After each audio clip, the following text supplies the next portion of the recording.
What is up, guys? It is Harley here. Welcome back to the One Touch channel, the second episode on the One Touch channel. Pretty much today we are going to be doing it's a half fantasy football, half real life Euros episode, and it's pretty much going to be about the top 5 hidden gems that could shine in the Euros this summer.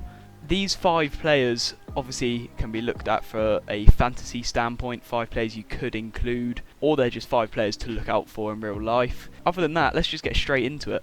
So the first player on the list is Christian Fassnacht. Sorry if I butcher any of these names, but Christian Fassnacht plays for Switzerland, and out of his 8 international matches, he has 3 goals and 3 assists for Switzerland. Now, Switzerland are a very underrated nation. They really are. They're one of the underdog nations. I think they will manage to make it out the group stages and maybe even to the quarterfinals, depending on who they get. I think if they finish second in their group, obviously they have Italy, Turkey and Wales in their group. I predicted for them to finish second. My other prediction, which I think was Denmark second, it means they would play Denmark in the round of 16. I did predict for Switzerland to go out and for Denmark to go through, but now that I look back at it, I probably would say Switzerland go through, which would mean Switzerland to the quarterfinals, which is quite realistic. But their 3 fixtures in their group, obviously Group A, the opening table, obviously the group that has the opening matches. They have Wales, Italy and Turkey. Now it's a very balanced group, I must say. Italy, obviously I predicted to finish first. If you haven't watched that Euros prediction, make sure to watch it. Some picks in there that you might not believe, so make sure you watch that. But like I said, 3 goals and 3 assists, so 6 goal contributions in 8 matches. Considering he's a right winger as well, he shouldn't be getting those type of goals. This is better than normal. Considering he is a right midfielder or right winger, whatever you want to call it. You know, that's pretty good. And if we look at the Switzerland matches that they played for the friendlies, they beat Liechtenstein, or I think that's how you say them, sorry if I said that wrong. They beat them 7-0 with Fassnacht getting 2 goals in there. And as you can see from the stats, Jesus, 75% possession, 14 shots on target. And as you can see, he didn't actually start, but he did actually come on. I'm not sure where he came on. I'd assume it was here from Babu. He could have came on up front though. I'm not too sure. But he obviously came on at half time, scored the 2 goals, and he is definitely someone to look out for. Let's see. Did he score against USA? He didn't. Did he score against? I'm not sure. Let's have a little look. So we got the 2 goals against Liechtenstein. He got 2 assists against Finland in a 3-2 win. And yeah, he's a player to look out for. Now the next player to look out for on the list, I'm definitely going to mess up this name, but Aleksander Trajkovski. I've definitely messed that up. 100%. Pretty much, he plays for North Macedonia. He's a left winger. And in his 29 appearances for North Macedonia, or his last 29, he has got 10 goals and 7 assists, so 17 goal contributions in his last 29 matches, which, for a left winger, again, those are the type of stats you would see for a striker, or maybe at a push and attacking midfielder, but for a left winger, those are very good stats. Now, their group, well, North Macedonia, the team as a whole, they're most likely, very likely, that they are going to be the team to finish 4th in their group. Their group is Austria, Ukraine and Netherlands, but from a fantasy football standpoint, they could be, you could include them in your team against Ukraine maybe. They could be the team that finished 3rd. I'm 95% sure that North Macedonia, they might not even win any of the 3, let alone actually get through the group, but he is definitely a player to look out for from a fantasy football standpoint. If we look at his last matches in the international friendlies, the 2 matches that they played, Slovenia and Kazakhstan, he played at centre forward against Slovenia, didn't get a goal or assist, but against Kazakhstan he played at left wing and got 2 assists in a 4-0 win, which is actually very good. But if we look at the World Cup qualifiers that were played in March, he got a goal against Romania and 2 goals against Liechtenstein, both of them playing at striker. So he's definitely someone to look out for, in decent form. And yeah, Now the next player on the list is Artem Dzyuba. I think that's how you say his name. Or it could be Dzyuba, I'm not too sure. But he is a Russian player who has been around for a long time. He's played 52 matches for Russia.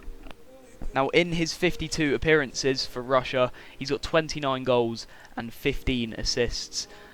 He actually plays in the striker position. Now he's won a lot. You know, he's won 2 Golden Boots, 2 Footballers of the Year, 3 Russian titles. You know, he's won a lot. You know, his first match for Russia was actually back in 2001 against Greece. So he's been around for quite a long time, and I do expect that he will get some goals and assists. Obviously 29 goals, 15 assists, 44 goals and assists in 52 matches is very, very good, especially for Russia as well, considering all of the hard opponents they've faced over the years. But in their group they have Belgium, Finland and Denmark. Now again, I think I might have put Russia 4th. I definitely didn't put them in the top 2, it was either 3rd or 4th in their group for the prediction. But this guy, again, from an FPL standpoint, could shine. You never know. I don't expect them to finish in the top 2, but they could finish 3rd and get in on points and go through to the round of 16. You never know. But regardless, he is definitely a player to look out for. He did play in the international friendlies against Poland and Bulgaria. Didn't get a goal and assist in either. But in March, the 3 World Cup qualification matches against Malta, Slovenia and Slovakia, he got a goal and an assist against Malta and 2 goals against Slovenia. So he is still in good form. He is still in good scoring form and gets regular minutes played for Russia. Now the 4th player on the list, it's another Swiss player. We have Mario Gavranovic. I hope I've pronounced that right. But in his last 19 matches for Switzerland, he's got 10 goals and 3 assists. So that shows that he's still getting those minutes played and is still getting those goals and assists. He is a striker. He did play in the international friendlies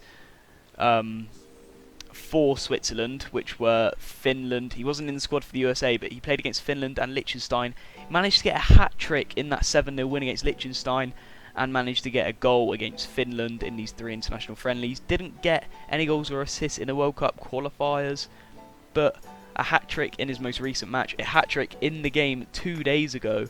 It shows that he is still in brilliant scoring form and will be starting for Switzerland. Switzerland, again, their opponents, obviously they have the tough group of Wales, Italy and Turkey, the balanced group. You never know. I did predict for them to come 2nd. You still never know. There are going to be some good matches in there, and hopefully he will score for some goals for Switzerland, because in that group I'm probably going to root for Switzerland. I actually rate their team quite highly. Very underrated nation, and I hope he shines for them.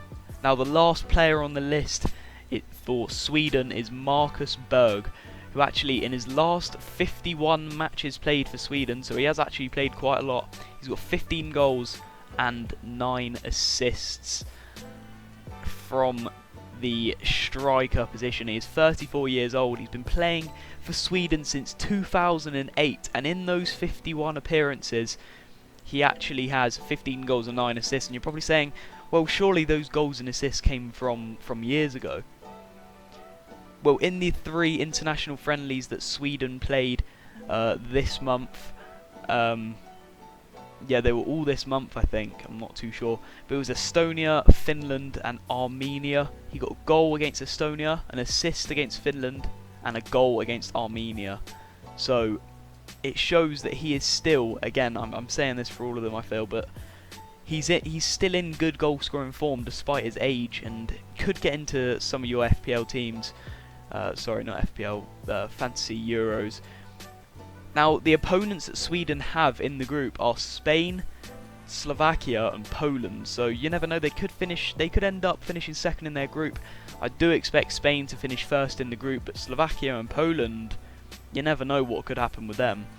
Sweden could finish last in the group, they could finish 2nd, you never know. They're another one of those underrated nations, and they could do well. You never know. I'm not sure where I predicted Sweden. I'm going to have a look now. Now, I actually predicted for Sweden to finish third in their group and then not end up making it through from the 4 third-place teams, the 4 out of the 6 that go through.